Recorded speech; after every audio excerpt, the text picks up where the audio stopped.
Hello, filthy monkeys. Lord Freezer here, and you are watching Wolf Thunder Ranger. So, what is up, guys? Welcome to G-Era. We are now confirmed for Stride and how it's going to work. Stride step. If it's the first player, fourth turn or more, or the second player's third turn or more, if your Vanguard is G3 or more, discard a card so their total grades add up to 3. So that's how Stride worked in the actual game. Place a G unit on top of your Vanguard. The Stride Vanguard becomes a heart card, and the G unit gains the name and power of the heart. So the name of the heart and the power of the heart. And if you Stride, draw one card, and when the turn ends, the G unit goes to the G zone face up. So pretty much we're pitching our extra G3s to draw another card once we Stride as well. And this obviously can account for G2s and G1s in your hand, so that'll be able to work out in your favor. Side note, there can only be 8 G units, so we know the side deck is going to include 8 G units. They didn't put the Stride all together in one deck, thank God. So now we have an extra deck that's going to consist of 8 units. Pay extra for extra spots, am I right? Money? Yeah, don't do that. We're joking. Then again, it might not be a joke. Anyways, let's continue on. So apparently G mats is going to be different from triple rare mats. RIP. GR mats get GR mats by getting more than 4 GR cards from the gacha. Decons also give you GR mats. Decons? All GR crystals are the same for all clans, and exchanging GR crystals to regular mats is also possible. Nice. But right now we need the GR mats because we gotta make our Stride units. We're on Stride era. They are now adding G0s apparently. From G series onward, there will be grade 0s added into the game. There can only be a total of 13 cards of grade 0s and grade 3s in the deck. You cannot change the set triggers of the G0. So the G0s are set in stone with their triggers, but you also G3. But accounting for this, there is a ruling to this before we go on. So pretty much what this means is we can run G0s, but the deck is still 40 cards. So that technically means you can run a couple G0s and a couple G3s, but right now I'm starting to think the beneficial G0s are going to outweigh more in Gear Chronicles than they will in other decks, depending if the other decks are actually going to get their triggers, or who knows, we might get Cat Butler. Who knows they're going to give us Cat Butler? Since now they're going to give us these triggers and stuff like that, maybe it'll happen. Who knows? Anyways, now they're making G0s, and some of these G0s look like they're double rares, so maybe these G0s are going to be in the gacha. So we'll have to wait and see. I think we're about to be able to pull for G0s. Again, still not set in stone, but we'll wait and see. Just know that G0's triggers cannot be changed. They are that for that. So Chronojet Dragon enters the game of Vanguard 0. So let's read on, folks. Giga Breaks, Generation Break 2. Generation Break 2, if you're new to G-Era, means you have to have 2 face-up G units in your Stride deck. 2 face-up Stride units. Some effects activate by flipping a card face-up from your Stride deck of the same name, and then this card goes back, counting as 2 cards. So when you're striding, keep track of your Giga Break. Your Giga Break is how you get all your good effects to start popping, so you gotta be wary of that. But let's see. Chronojet Dragon, Giga Break effect 4. When this unit attacks a Vanguard until the end of battle, this unit gets 5,000 power until the end of battle, and have your opponent discard a grade 3 or greater at random from their hand. When activating a saddle, if they do not discard, it does not activate. So pretty much now we just have a glory that's just bound by Generation Break 2, which isn't too hard in Gear Chronicles' sake. But keep in mind, obviously, Chronojet's endgame for GGs. So that's actually really nice. The fact that it gains 5,000 power is good too. 16k, 16k, just in case you need to hit that magic number with a 5k booster in the back. I'm guessing that's the whole reason why you might be running G0s. Maybe you had to place a G0 in the back of your Vanguard just so it would hit 21k. Also has an effect. During your turn, when your G unit strides, CB1, choose one of your opponent's rear guards, and your opponent puts that unit on the bottom of his or her deck. Well, Legion will shuffle the deck, but yeah. So pretty much, that's like, let's just call this a basic as Hokage Kongo, except the card actually goes to the bottom of the deck and it doesn't go into the bind. So we're just putting cards back into the opponent's deck. So that's nice. It's better than binding it, I guess. I guess this is like a better bind, or it's not really a bind. It's just being able to put the cards back into your opponent's deck. So if it was a dud G2, you're putting a G2 back into their deck. So it's not like we're putting back a trigger. They can just drive check. It would get drive check, but it's a vanilla in their deck if they check it. You know it. So Chronojet Dragon got that effect. So every time you stride. So not only will you draw a card after you stride, you're able to minus on your opponent. So there is some type of plus with this, and you're making a field, so that's good. You're going to be swinging. So keep in mind, stride always has 15 plus, so the 50 plus goes on the 11k power. That's why they say you have the Vanguard's power and heart. So since Chronojet's an 11k, this becomes a 26k. Keep in mind, this just means Gear Chronicles are always going to be swinging over magic numbers, depending, but this is 26k. Yikes. So when this unit attack hits a Vanguard, Soul Blast 1 and CB2 to put all of your opponent's rear guards to the bottom. So this is a board wipe for Soul Blast 1, CB2. So if all the cards go to the bottom, they have to rebuild the field. And keep in mind, resist. I don't think this resist isn't stopped by this, since this says choose all of your opponents. I think resist actually doesn't abide by this effect. I think they actually get cucked here. Anyways, Interdimensional Dragon, Mysterious Flare Dragon. When this unit attack hits a Vanguard, ugh. CB4 to reveal 3 cards from the top of your deck. If the reveal cards have 3 or more different grades, you get an additional turn. And if you don't, you do not get 3 different grades, countercharge 4. So pretty much it's a make it or break it effect.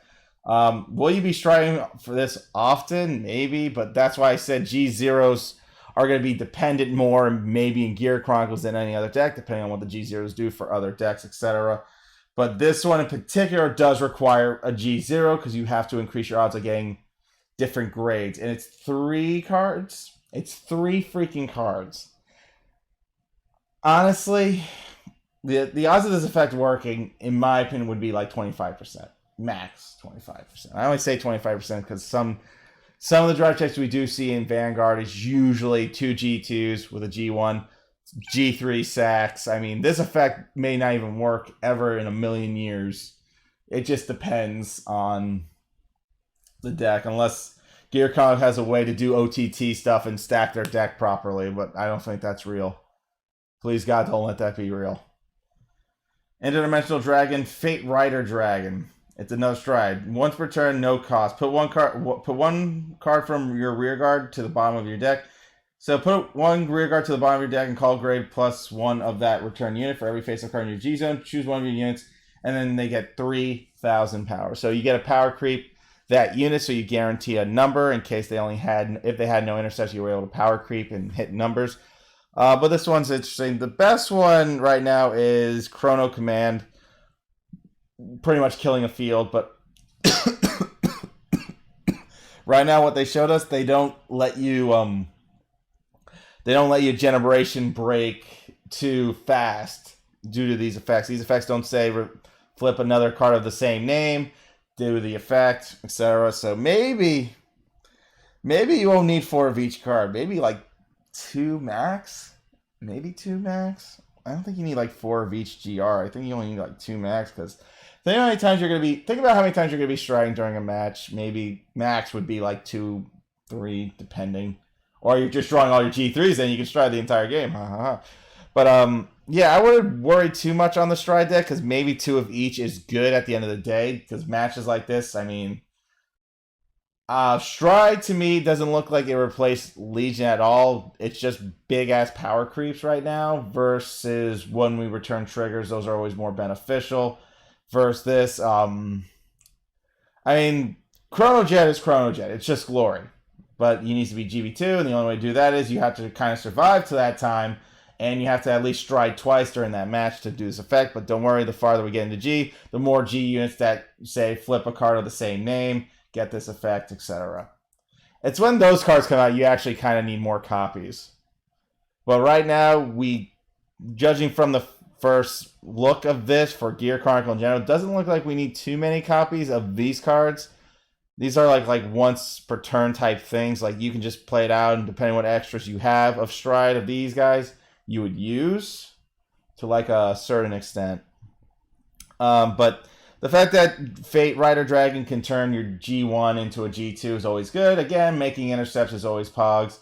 Depending on the G2 Gear Chronicle units, if they have anything special when they go back into the deck, that'd be good too. But I swear, if there's a card that says, oh, put this grade on top of your deck, put this grade on top of your deck, Or if this card attack, put it on top of your deck. If this card attack, put it on top of your deck.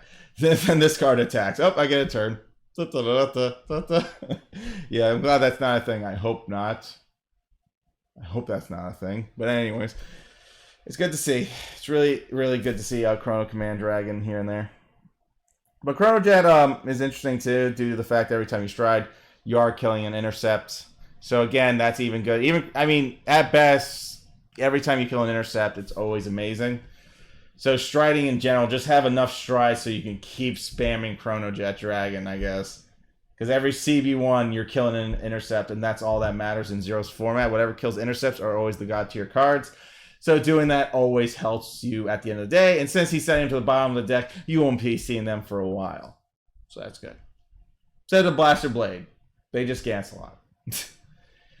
But all in all, G-Era is looking so far so good. The fact that they're bringing G-Zeros means could we possibly be seeing Mr. Catbuller, which means Riser Legion's going to be stupid again with the amount of crit pressure. Anyways, so that'd be interesting to see. Yeah, a lot of the G-Zeros. The fact that the G-Zeros are part of your G3 roster, again, this is where you have to come to a conclusion. Is the G-Zero worth running over the G3s that help me stride? Am I trying to stride more, or am I going to use G0 combos with these strides? That's where this is all coming from. We don't know yet. We still have to see what these G0s are going to offer you. Obviously, the G0 heals are going to be G-Guardians, unless they don't give a crap about grades. I mean, that's when we start running G0 heals, is when I guess G-Guardians become a thing in the future. But depending on what happens here, it really just comes down to preferencing, and is this effect worth it? But again, I don't think Stride really is outshining. It's not really outshining Legioning, in my opinion. I think Legioning is still too strong in Zero's format in general because of trigger rechecks. But no, if you run Legion and Stride, you can do the same. I mean, some strides don't need certain like names. Further along we get in this game, some strides do require name restrictions. Like this card has to be your heart, or you're not going to get this effect. That's always been like a thing in G-Era. Some we're going to get those types of units where they're going to be name specific, like because Victory Robo is legit. Most of his stride cards are all about his name, and that's how you get the Gucci effects, the really good ones. Obviously, they didn't say it's going to get a triple drive check. Obviously, in G-Era we got triple drive. I don't see them changing that. If it's only twin drive, that'd be weird, but we'll see.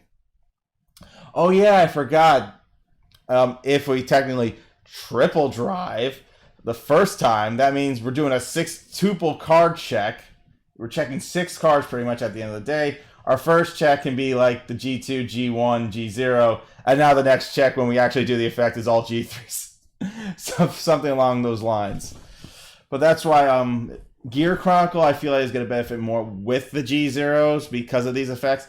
But again, we're going to have to see how all the other G0s are going to play out in the near future, depending if it will profit us at the end of the day.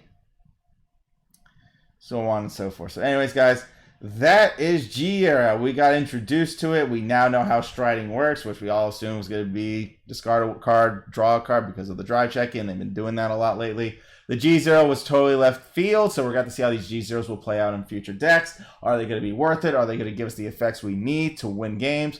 That we have to be much to be desired to see at the end of the day. Chronojet Dragon, yeah. And these mats, of course, they had to get these mats. And stride stepping is almost like Legioning. It's like almost the same wording. It's like if your opponent goes, if you go second, you get a stride first pretty much. So that's nice. But anyways, guys, that's all we have for today. That is G-Era. Good news today for all of you. I hope you all were waiting for this. You wanted to see some Gear Chronicles. So y'all be good. Y'all stay safe, and we'll wait on some more good news in the near future. Peace out.